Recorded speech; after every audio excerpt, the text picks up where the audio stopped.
Good morning. It is Thursday, the 28th of May. I'm Maeve McMahon, and this is Europe Today, your morning dose of European news and analysis, live here on Euronews. Coming up, all eyes on Spain, where the political system has been shaken to its core by a corruption investigation involving the former Prime Minister, José Luis Rodríguez Zapatero. Incumbent Socialist Prime Minister Pedro Sánchez has ruled out early elections, though, and says he fully supports the former Premier, who's a close friend and mentor. We'll be live in Madrid. And the focus is also on Hungary. The country's new Prime Minister, Péter Magyar, is in Brussels today for one of the most important meetings of his political career. After talks with NATO, tomorrow he'll be sitting down with Ursula von der Leyen, President of the European Commission, to try to claw back billions in frozen EU funding. We'll be speaking exclusively to Brussels Rule of Law Chief Michael McGrath. Meanwhile, as NATO carries out military exercises on the Russia-Finland border, Poland's Donald Tusk is in London, building closer diplomatic ties with the UK. Prompted by the ongoing war in Ukraine, the two countries have signed a historic defence deal and a new master plan to counter irregular migration. But first, Israel has warned thousands of civilians to evacuate their homes in southern Lebanon ahead of a fresh wave of airstrikes. It comes as the US carries out new strikes inside Iran targeting a military facility. Meanwhile, this Thursday, the International Energy Agency is warning the world is facing the, quote, biggest energy security crisis in modern history as the shutdown in the Strait of Hormuz continues to rattle the global energy market. Our Europe editor, Maria Tadeo, sat down with the agency's executive director, Fatihom Birolom, in an exclusive interview from Paris, where they discussed the outlook for Europe and, of course, the risks ahead. I label this crisis as the largest energy crisis in the history. We had three energy crises up to now, two oil crises in 1970s, 1973 and 1979, and the 2022, after the Russia's invasion of Ukraine, in Europe we had a natural gas crisis. If I add how much oil and gas we lost in this all three crises, it is much less than what we lost in the Middle East crisis, Iran crisis now. It's a huge problem for the global energy system, global economy, for Europe and beyond. And when you say this will trigger fundamental changes, especially you, and I want to reiterate this, you talk about energy, but also energy security. What kind of changes are you envisioning? Because this shows us that the world is becoming more and more a dangerous place. And here the countries want to secure their energy supplies.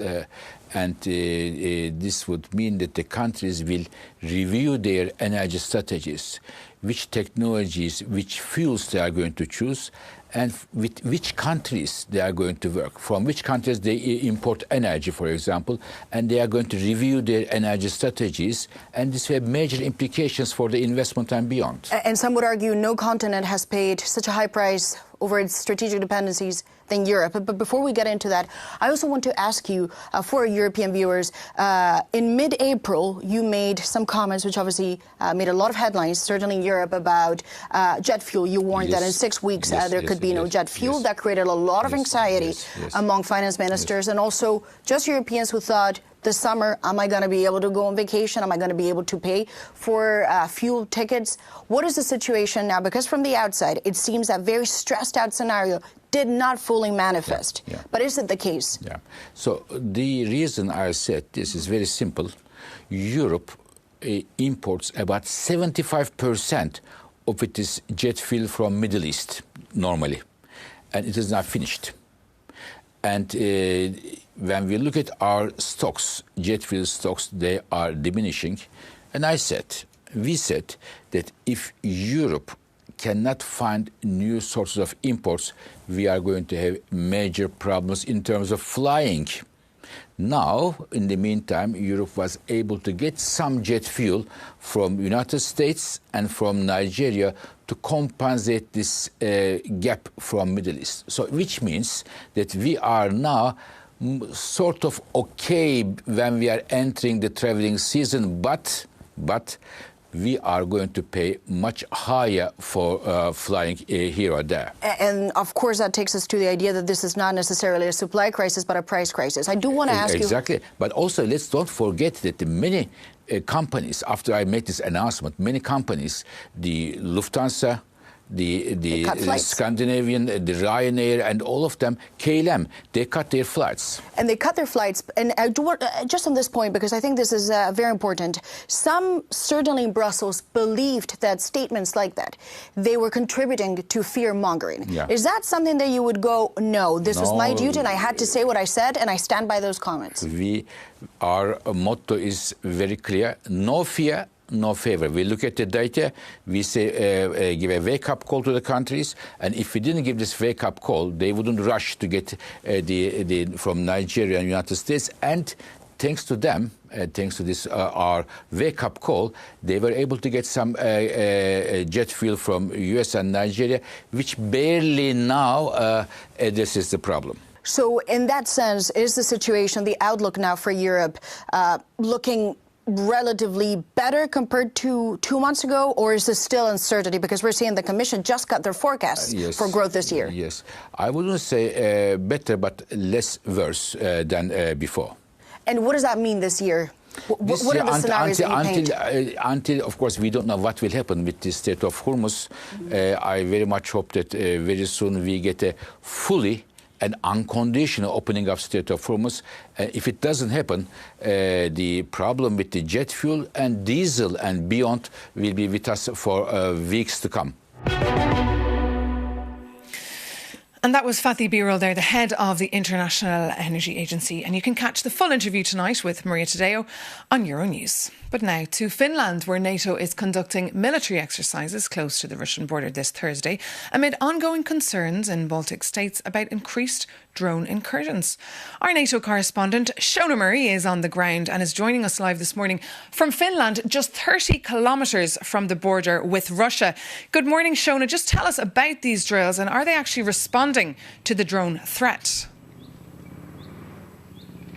Yes, indeed. Good morning, Maeve. Well, certainly the exercises we've seen over the past couple of days, Northern Star, Sword 26, and we're in the middle of one of these exercises right now, which is why you'll see the tank behind me and you could see some simulation of live fire. But essentially what they're doing is trying to modernise NATO in response to what we're seeing in Ukraine, and it's essentially called NATO's Eastern Flank Deterrence Innovation.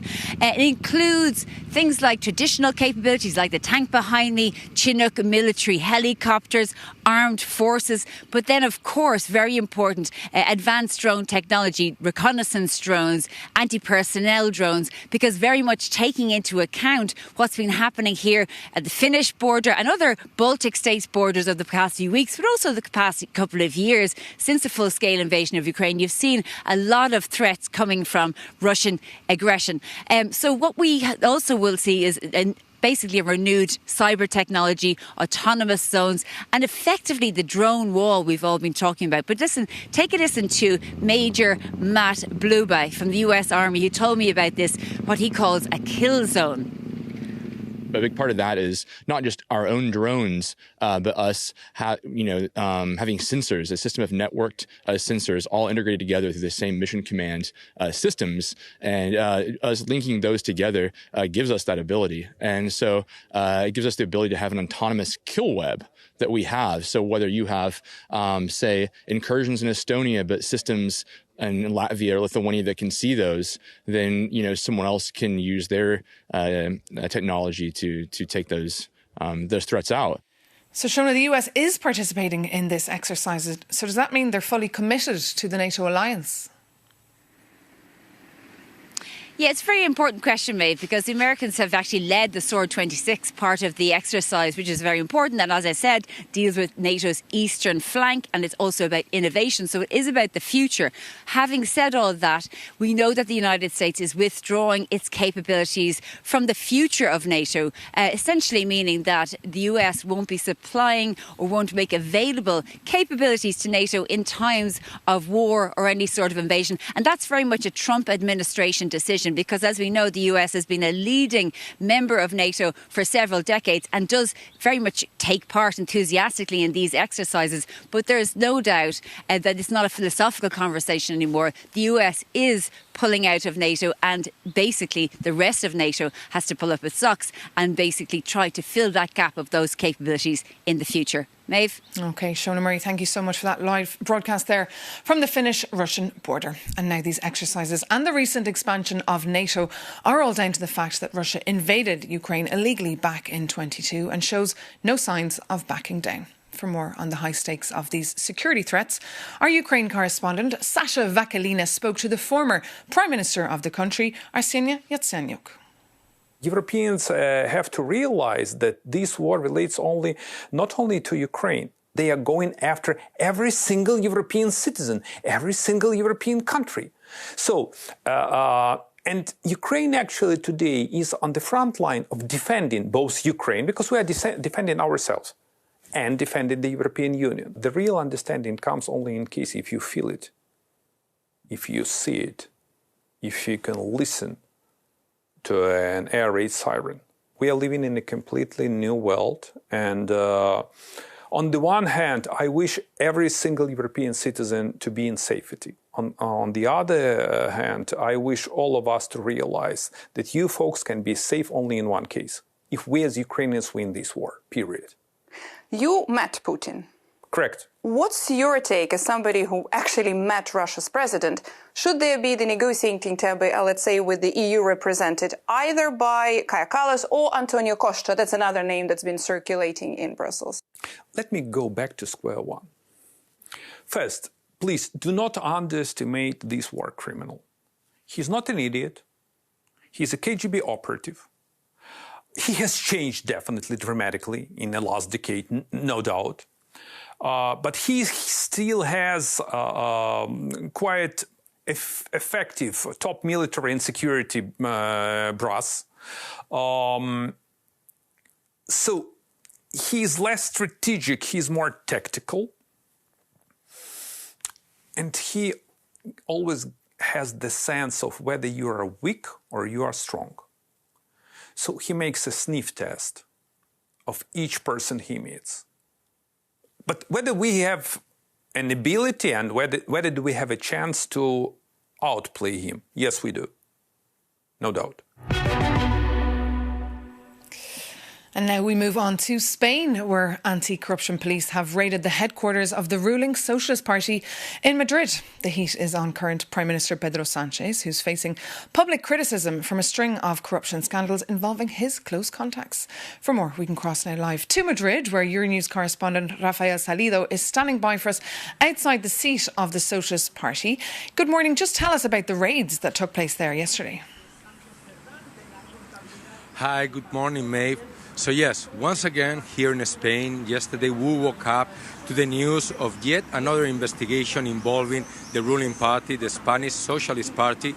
Yesterday, federal agents came and entered the national headquarters of the party here in my back. They were executing a judge order, a request for documents in a case investigating alleged payments to a party operative called Lady Diaz.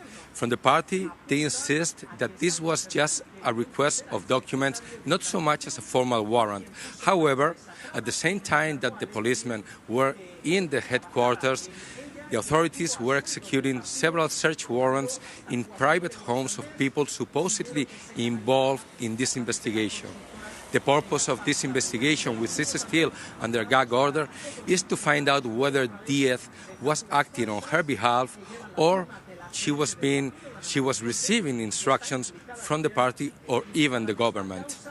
So what is next, and how is the Prime Minister Pedro Sánchez responding to all this? Well, actually, Prime Minister Pedro Sánchez was yesterday meeting with the Pope Leo XIV in the Vatican when he found out about the raid in the headquarters. After the meeting, he spoke to the press where he insisted, first of all, that this was not a raid, but just a search warrant, a search for information. And even though he did strike a cautious tone, he did recognize the seriousness of the situation involving his party. However, he insisted that the PSOE has nothing to hide. He also insisted that he's not planning on calling elections or resigning at all, and he reiterated his support for former Prime Minister José Luis Rodríguez Zapatero, who is actually under a different investigation for influence peddling. But the Prime Minister said that so far he has seen no reason to change his support, and he defended his presumption of innocence.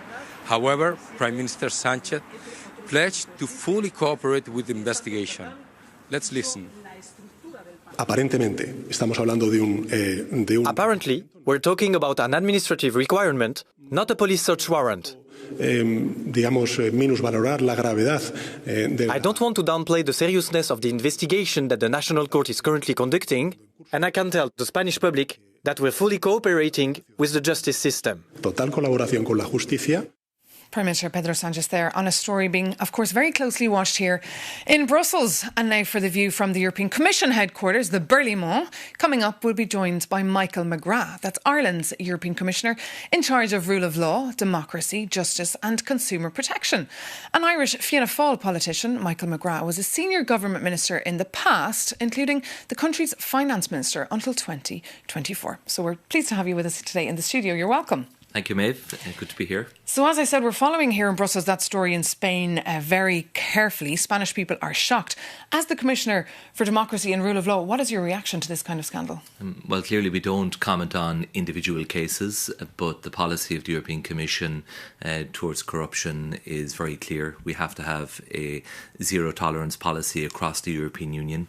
What is most important is that the national authorities in any given case are allowed to do their work without any interference, that they follow the evidence and they take the case to its appropriate endpoint. We have recently reached agreement on a new anti-corruption directive in the European Union, so that will be transposed in the next couple of years, which harmonises the definition of corruption offences and also harmonises penalties. The reality is that corruption is insidious. It takes from valuable public resources and it fundamentally undermines public trust in institutions and in democracy itself. Precisely. So it's crucial that all member states tackle it, and we deal with it in the rule of law report. And especially this issue, one of the investigations is actually about alleged attempts from the Socialist Party to sabotage or obstruct judicial investigations. So it's a very serious matter you're dealing with here that could impact indeed people's public trust in institutions. Yeah, as I say, the case itself, I don't have the details, nor should I, and it will take its normal course. But every year we do an annual rule of law report, which will be published now in July of this year. It looks at every single country of the European Union across a number of headings, including under the heading of corruption, and examines the country's track record of investigating, prosecuting and securing convictions in respect of corruption cases, particularly high-level corruption cases, because of course the more senior the level, then the more serious the damage is done to public trust and indeed to the institutions themselves. And let's talk about Hungary. The Viktor Orban era is over. Peter Magyar is in Brussels for talks. Will he get those billions of funds back, do you think? So the Prime Minister will be meeting with Ursula von der Leyen, the Commission President, tomorrow. We have made a good start in resetting the relations with the Hungarian government. We are there as a Commission to work with them and support them on the path to restoring rule of law and commitment to respecting fundamental rights of all citizens in Hungary. Sounds like they're not ready then. Are they ready then? Sounds like from what you're saying they're not ready. Discussions are ongoing. I will be visiting Budapest next week and I'll be meeting with the new Hungarian Justice Minister again to agree on the reforms and look at the progress that they intend to make over the months ahead. And why was there confusion? We are there to work with them and support them. Why was there so much confusion and mystery about the meeting between Ursula von der Leyen and Peter Magyar?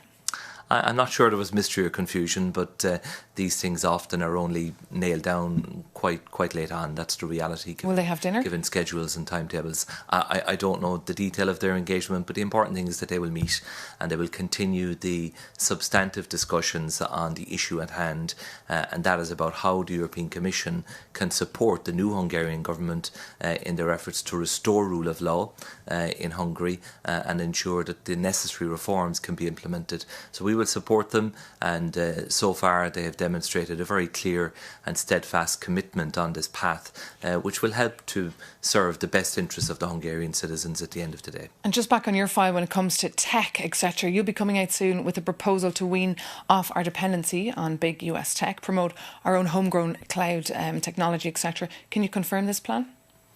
So this will be led by my colleague, the Executive Vice President, Henry Verkunen. It is a tech sovereignty package, and it is consistent with the overall policy direction that the European Union is currently taking. It needs to be seen alongside all of the other measures that we have brought forward so far in this Commission in the last 18 months, designed to improve our competitiveness, yes, have a focus on strategic autonomy, but at a time when there is so much upheaval, geopolitical uncertainty and indeed economic volatility, we do need to make sure that on key strategic issues that the European Union is supporting its indigenous industries and that we have access to the critical services and indeed materials that we need. OK. Commissioner Michael McGrath, thank you so much for joining us here this morning on Europe Today. And thank you so much for tuning in. For more news and analysis, you can visit euronews.com or check out our social medias. And we'll be back again tomorrow, so tune in for that. Thanks for watching. Take care.